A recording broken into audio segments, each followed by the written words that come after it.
আপনার কাছ থেকে শুনতে চাই যে নির্বাচন জনগণের জন্য, যে নির্বাচন বা জনগণের নির্বাচনের জন্য প্রতিবন্ধকতা কোথায়? প্রতিবন্ধকতা তো থাকবেই নির্বাচনে।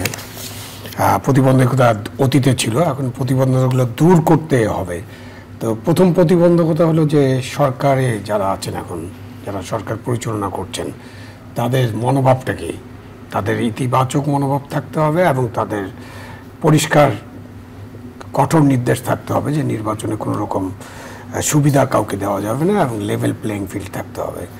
তো তাদের সদিচ্ছা, তাদের আন্তরিকতা এবং তাদের কঠোর নির্দেশনা, যেটা আপনি বলছিলেন যে আইন শৃঙ্খলা রক্ষাকারী বাহিনীকে অলরেডি প্রধান উপদেষ্টার প্রেস উইং থেকে বলা, মানে এটা প্রধান উপদেষ্টার নির্দেশ, সেভাবেই তো আমরা দেখব।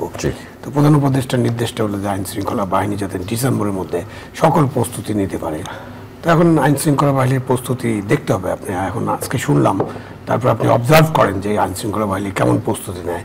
প্রথম প্রস্তুতিতে হচ্ছে আইন শৃঙ্খলা বাহিনীর যে দেশে কোনো মবতন্ত্র চলবে না, দেশে কোনো অরাজকতা চলবে না, বিশৃঙ্খলা চলবে না, দেশে মানে আইনের বাইরে যেসব ঘটনা ঘটতেছে প্রত্যেককে আইনের আওতায় নিয়ে আসতে হবে। তো আইন শৃঙ্খলা রক্ষাকারী বাহিনী নিশ্চয়ই এই নির্দেশনার পরে এই কাজটা শুরু করবেন। অস্ত্র উদ্ধার করতে হবে, বেআইনি অস্ত্র আছে, আবার লুট হয়ে যাওয়া থানার অস্ত্র 1/3 এখনো উদ্ধার হয়নি। আপনার ক্রিমিনালরা যারা জেলখানা থেকে পালিয়ে গেছেন, যাদের নামে মামলা আছে, মকদ্দমা আছে, যারা পালিয়ে গেছেন, যারা এখনো সারেন্ডার করেননি, তাদেরকে ধরতে হবে। তো অনেক বড় আইন শৃঙ্খলা বাহিনীর কাজটা অনেক বড় এলাকা জুড়ে সেই কাজটা করতে হবে। আরেকটা জিনিস যেটা বললেন যে অতীতে 3টা নির্বাচনে যারা দায়িত্ব পালন করেছেন তাদেরকে দায়িত্ব না দেওয়ার কথা হয়েছে, সেটা আমরা দেখতে পারি যে দায়িত্ব না দিতে পারলেই সবচেয়ে ভালো। বাট আপনার তো কর্মচারীর সংখ্যা, সরকারি কর্মচারী, বেসরকারি কর্মচারী যাদেরকে নেবেন, সংখ্যা তো স্বল্পতা আছে। সুতরাং আপনার 12 লক্ষ থেকে 14 লক্ষ কর্মচারীকে যখন এনগেজ করবেন, তখন কিভাবে এনগেজ করবেন, সেই এনগেজমেন্টটা দেখতে হবে। যে হ্যাঁ, আমরা চাই যে অতীতে নির্বাচনী দায়িত্ব পালন করেছেন এবং নির্বাচনী দায়িত্ব ঠিকমতো পালন করতে পারেননি, তাদেরকে বাদ দিয়ে নতুন কাউকে দিয়ে দায়িত্ব দিয়ে কাজটা করানো যায় কিনা। বিশেষ করে returning officer, assistant returning officer, presiding officer, এইসব নিয়ে হয়তো কাজ করতে হবে, মানে আর একটু ছোটো করে আনতে হবে। একেবারে সমস্ত পোলিং অফিসারও যদি বাদ দেন তাহলে আপনার লোকের স্বল্পতা হবে। তো এই পুরো বিষয়গুলো দেখতে হবে। নির্বাচন কমিশনের সাথে তারা কী আলোচনা করলেন, নির্বাচন কমিশন কী কী সংস্কারে রাজি আছে। মাঝখানে নির্বাচন কমিশন তো অনেক সংস্কারের ব্যাপারে রাজি ছিল না, তাদের নিজস্ব একটা ধ্যান ধারণা আছে। সুতরাং সব মিলিয়ে জনগণের নির্বাচন বলতে যেটা আমরা বুঝি, ভালো নির্বাচন, যেখানে জনগণ একেবারে শান্তিপূর্ণভাবে ভোট কেন্দ্রে যেতে পারবে, তার পছন্দের প্রার্থীকে ভোট দিতে পারবে এবং নিরাপত্তার সাথে বাসায় ফিরতে পারবে। ভোট কেন্দ্রে ভোট গণনা হবে, সেখানে কোনো ব্যালট বাক্স ভর্তি করার জন্য কেউ থাকবে না। আর ইভিএম মেশিন যেহেতু নাই, সেটা নিয়ে আলোচনা করার। নির্বাচনকে সামনে রেখে আইন শৃঙ্খলা বাহিনীকে কঠোর হওয়ার নির্দেশও দেওয়া হয়েছে। কঠোর হওয়ার নির্দেশ তো গত 6 মাস বা 8 মাস ধরে শুনছি। কতটা কঠোর হয়েছে সেটা তো আমরা বুঝতে পারছি না এখনো, তাই না?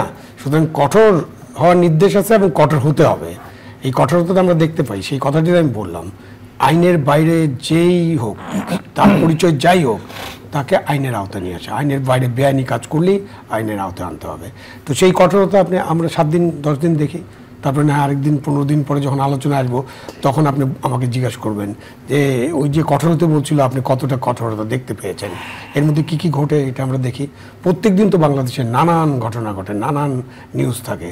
এগুলো ভালো নিউজ, নির্বাচন কেন্দ্রিক নিউজগুলো ভালো। এতে কিছু টেনশন হয়তো রিলিজ হয়ে যাবে যারা যারা টেনশনে আছেন।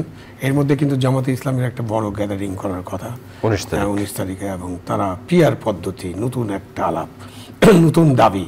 তো পিআর পদ্ধতি নিয়ে তারা বলছেন এবং তারা পিআর ছাড়া নির্বাচন হবে না, এরকম কথাবার্তা মাঝে মাঝে বলে। নিম্ন কক্ষের জন্য নাকি উচ্চ কক্ষের? তারা তো সব কক্ষেই চাচ্ছে না। উচ্চ কক্ষ তো এখনো হয়নি রে ভাই। আপনি উচ্চ কক্ষের কথা আমাকে জিজ্ঞাসা করেন কেন? উচ্চ কক্ষ হতে হলে তো আগে পার্লামেন্ট নির্বাচন হতে হবে। পার্লামেন্ট নির্বাচন না হলে উচ্চ কক্ষটা কিভাবে সৃষ্টি হবে?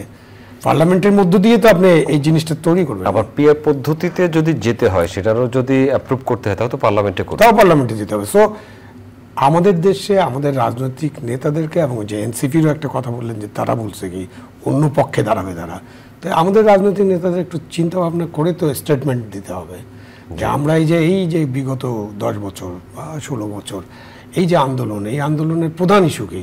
আপনি যখনই বলেন কাউকে ফ্যাসিবাদ, তার উল্টা পৃষ্ঠায় থাকে গণতন্ত্র। তা আপনি গণতন্ত্র মানেই হচ্ছে নির্বাচন, ভোট, জনগণের অধিকার ফিরিয়ে দেওয়া জনগণের কাছে এবং জনগণকে তার পছন্দের প্রার্থী বাছাই করার সুযোগ দেওয়া। আপনার কাছে আসবো ব্যারিস্টার নাসির।